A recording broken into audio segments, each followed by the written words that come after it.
Hey, what's going on, guys? Phil here. Welcome back to some MechWarrior Online news. The new chassis is the Bull Shark. This is coming over from Harebrained Schemes, the Battletech game. And yeah, it's a 95-ton inner sphere / clan mech. Yes, that's actually both. How is that possible?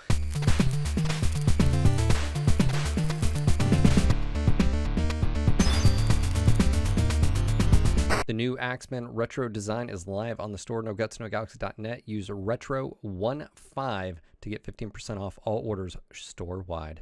Well, it's not canon per se, but the lore is that it was found on a Wolverine jump ship locked in space on, they found it and yeah, all that fun stuff. So anyways, regardless, what is it about the Bull Shark? One, I think the biggest thing for me is the aesthetic. It is a chunker. It is high mounts. It's a 95 tonner, which means it's going to have a lot of payload space. This is the default camo right here for the hero, and we'll showcase that in just a moment. But some things to note, again, pretty high mounts across the board. When you compare this to, let's just say, the Banshee, another 95 ton, inner sphere battle mech, you're pretty much almost cockpit level. There are a few that are lower, versus, some of the other mechs, but in general, high missile mounts, high energy, and there's ballistic mounts. Now, we have a lot of variants to cover here, and there's going to be something for pretty much everyone. Now, of course, you can pre-order this. This is coming out on May 21st. There's the entire page here, and again, this is the hero. But specifically down below, we actually have the loadout and quirks here. So that's actually what we're going to work off. You can always go to the pre-order page, scroll all the way down to the bottom, and you can hit specs, and you can get a little bit more detailed here. But the thing about it is it doesn't tell you the quirks. So that's why we're going to use the first page just to sort of go over one. So of course, this is the hero. So we'll get to that in just a second. First one up is we have the BSK-1. This is quad AC5. We got 5 medium lasers, 2 SRM6. And to note here, again, 4 ballistic, 5 energy, 2 missile, and 1 AMS. None of these have ECM, keep in mind, and none of them have mask. They are going to be very similar to in performance of like the Colossus as far as firepower, or even, bigger than that.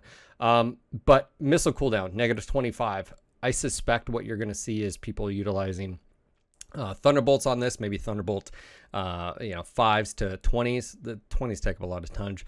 But anyways, the other thing to notice here is the heat gen, and jam chance. So they're going to be pushing you towards maybe UAC 5s, UAC 10 and UAC 5s.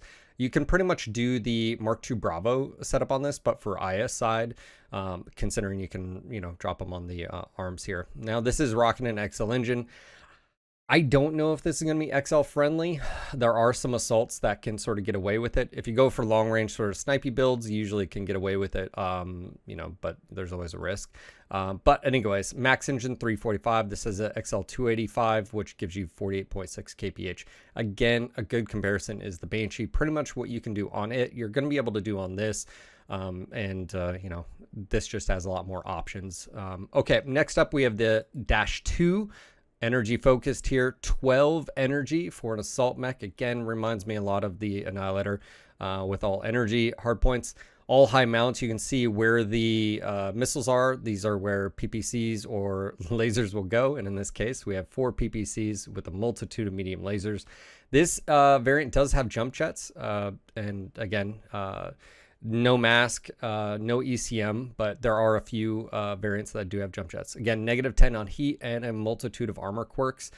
I would suspect the hitboxes are going to be relatively simple. Again, I feel like a weakness of this chassis might be the legs, but again, that's speculation. All right, BSK-3. This is going to be the missile boat, the one with at least most missile hardpoints. 6 here. We also have 7 energy. Missile heat gen and missile HSL. That's actually interesting because that allows you to run more SRMs without ghost heat, LRMs, thunderbolts, and streaks. All that being said, again, it's the one that's going to be the missile boat. Again, having the tag laser up very, very high, which basically means you'd be able to tag anything that you want. And again, the CT mounts, just sort of point out here, they are right below the cockpit, whereas the torso mounts, you can see the first 2. They split here. These look to be about equal with the arm mounts. Okay, up next we have the BSK4, and this is the first clan version. And again, from a sort of historical perspective, this would have been one that was found on a jump ship in space in Clan Wolverine and blah, blah, blah, blah, blah. It doesn't really matter. What is this going on here? We've got 2 ballistic in the arms, 3 energy, 5 missile, 1 AMS. And again, this is a clan mech. So what does that mean? That means you're able to take Clan Indo Steel and Clan Pharaoh as well, along with clan weapons. I mean, you name it. It's a clan mech. This one's going to be quite nasty. Again, I suspect that, you know, it'll be a fan favorite out there. Side torso loss, clan weapons. It does have SRM, HSL, and streak SRM, HSL, and then -10. You notice that across the board, a lot of like heat generation on here. So yeah, I suspect this will be you know, one to watch out for. And again, it does have a missile hardpoint in the CT, and then the 2 in the left-right torso as well. So you can sort of see right here where the SRM-6 is. Again, comparison here, the Colossus is another one with the Stone Rhino. Very similar, but this one's 95 ton versus 100, and it also doesn't have mask, so there's that. Okay, moving on to the 5 loadout. We've got the dual ballistic 6 energy. And again, you know, it does have jump jets. Again, this is one of the ones that does have jump jets. Energy weapon plus HSL and ballistic HSL. So the first thing you're going to notice here, and the thing that I was talking to the boys about, which was, what are you going to see with this? You're probably going to see dual LB20 with 3 snubs. That should put your alpha strike, you know, upwards of like 100 plus firepower. And yes, that's snub in the CT, snub left, right torso, and then LB20s in the arms. Or no, sorry, forgive me. UAC 20s, not LB 20s. UAC 20s in the arms for that double tap, and no ghost heat. So that's going to be an interesting one. Quite nasty. Yeah, so expect that. The energy mounts are going to be high here. You know, again, and the UAC 20s would be ripping. That would basically allow you to fire 2 UAC 20s with no ghost heat, and I think those would be pretty nasty. Yes, of course, peep Goss. You do have the high mounts here. You could even potentially see a, you know, ER large Goss sniper or something of that, you know, something like that. Another thing to look at is SB Goss now that we have that. Yeah, so there's a few different options out there that's going to be interesting.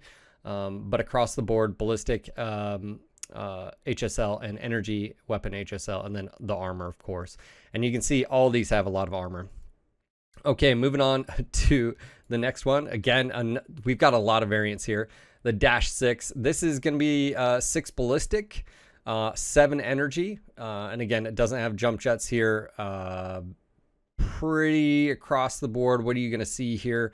I think a lot of UAC 2s with your large spam. I think you could see something like that. As far as quirks, velocity +20. That's going to be, you know, quite nice. Ballistic cooldown, again, -10, and then all the armor quirks. So I suspect this one would probably be UAC 2 with ER larges or ER mediums. UAC 2s, you know, 6 UAC 2s with 7 ER mediums or something to that effect.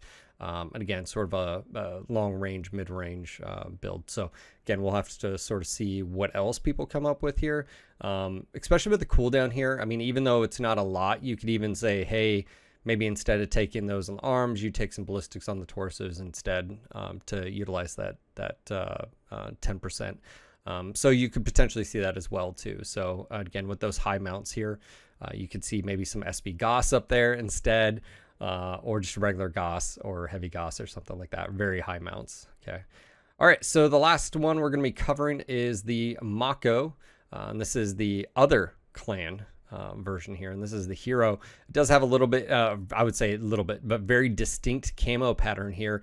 Very similar aesthetic as far as the sort of fractal design as we saw in the Blackhawk recently, which I actually don't mind. I don't know about the color scheme. But regardless, we've got 4 ballistic, 6 energy, 2 missile, 1 AMS. This is the clan version, which means you can get clan Indo, Pharaoh, double heat sinks. Again, going back to the ability to take sort of like, you know, make a Mark II Bravo, You've got ballistic heat gen, and missile velocity, and of course a 30% sealable boost and all the armor. Lots of options with all of these. The initial thing is, it's pretty good sized here. Here's a comparison between the Corsair. Now, the Corsair is, as you can see, the Corsair actually has better mounts. If you look at where the cockpit is in conjunction where the weapons are versus the Bull Shark actually has a few hard points that are lower. That is going to affect the mech's performance as far as like you shooting and engaging, but relatively speaking, I would say just like the Mark II Bravo where the arms are out to its side, it's probably not really going to be an issue, and especially with these high mounts. Overall, I think it looks good. I would say it's a thick mech, especially in the lower half. I have a feeling that this lower half will be the sort of weakness of the mech. You'd be able to just shoot a leg. I think that's why it has so much quirk armor on this. Along with the sort of boxy nature of this mech, it's going to be really easy to sort of pick out left, right torso.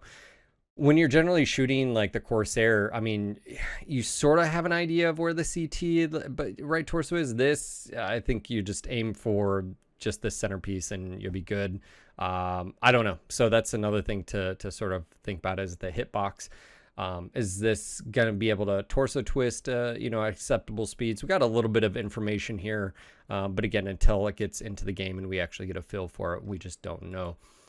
This is the special camo pattern, if you're wondering as well. It's on the sales page. Overall, I think it's an exciting addition. I didn't see it coming. It's one heck of a mech in the Battletech game, albeit it does have a different weapon with a thumper artillery piece. They didn't add that, unfortunately. How do I think it's going to perform? I think it's going to perform well, especially the clan ones. As far as the inner sphere, they seem to have a lot of defensive quirks as far as armor, and quirks across the board comparatively to some other mechs in the same category. It's going to be a 95-ton mech with a lot of options to it, a lot of hard points, and relatively good hard points compared to the Banshee. And I keep saying the Banshee because it is a 95-ton inner sphere battle mech, so I think that's a good comparison. I think the Banshee has a few things going for it that this doesn't.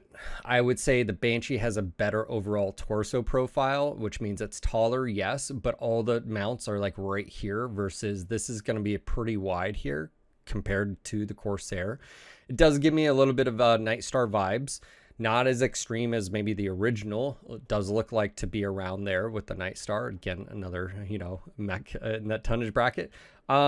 So yeah, I think it'll perform well just because. Now, again, I was surprised that we got this mech, but also who's to say we're not going to see it in the clans game? I don't know. I know there's speculation of maybe in Merc's DLC. They haven't confirmed another DLC, but we've sort of heard from the grapevine that they're potentially going to do one more DLC at least. I think when they announced the last one, they said that probably wasn't going to be the last one. I think if my, memory serves me correct. So, Bull Shark's here. And again, if we head over and talk about the pre-order here, you can do this. Comes out May 21st. And again, there's a full FAQ for you right here as far as it ships. But, this answer is sort of like, hey, when is this coming out for, C-bills? And again, early adapters, early adopters and stuff like that. C-bill released in December, MC released in October. So again, this is sort of like, hey, if you want the mech early, you can go and do that. Some base prices here for you guys. Again, you can pre-order here, $40 for the collector pack, and then you can do the add-ons here for the special and the hero. And then, of course, you can just do the ultimate pack as well for $70. So, again, they haven't really adopted newer pricing for this. But again, the value, if it's there for you, it's there for you. I'm not going to tell you whether it is or isn't. As far as the Warhorn and stuff, I'm not sure what it's going to sound like. I will say I'm actually glad that some of the new Legends mechs and the new have been getting new Warhorns as aesthetics. They don't look like a copy and paste as far as the look of them. I actually like that they're being unique. But again, if you want a little bit more detail on what the mech has, you can go over to the mech specs here and sort of get a very good glimpse. No ECM, no mask. We have two variants, that basically have jump jets, and those are the non-clan versions as well. And yeah, across the board, I think this is going to be a mech that, well, adds a lot of firepower. I know that some people are like, oh, it's just another assault, but you know, we've also heard from PGI that assault mechs are the ones that sell, and you know, lights and mediums don't. So anyways, I guess that is what it is. Anyways, let me know what you guys think. Are you going to be purchasing this? Is this something on your, you know, radar? Do you like the aesthetics of it? I think it was a very unique take from HBS on a you know, mech. I dig the aesthetics, you know, and of course that little bit of backstory. But yeah, I think it's gonna be a cool addition. We are gonna be checking it out, I'm sure, when it comes out, and you know, finding setups and builds that run for it. I think some of these are gonna be quite strong. Again, looking at that UAC 20 and 3 snub build, I think is gonna just smack. And then there's gonna be other ones as well. And yeah, across the board, I think this is gonna be another assault that just brings some pain. But again, what do you guys think? Is this worth your money? Are you going to, you know, drop some coin on it? Are you going to hold off? Is there any particular variant that you find attractive? But yeah, just let me know. And like I said, we'll report back when this comes out, and we'll start checking out builds and so forth and so on. So anyways, hopefully you found this video informative. Make sure to click that like button, share it with your buddies, let them know, especially if you like this, with your buddies who maybe haven't played MWO in a while. And of course, make sure to join us on Discord. I'll have all the links down below. And yeah, I'll see you guys in the next video. Until next time.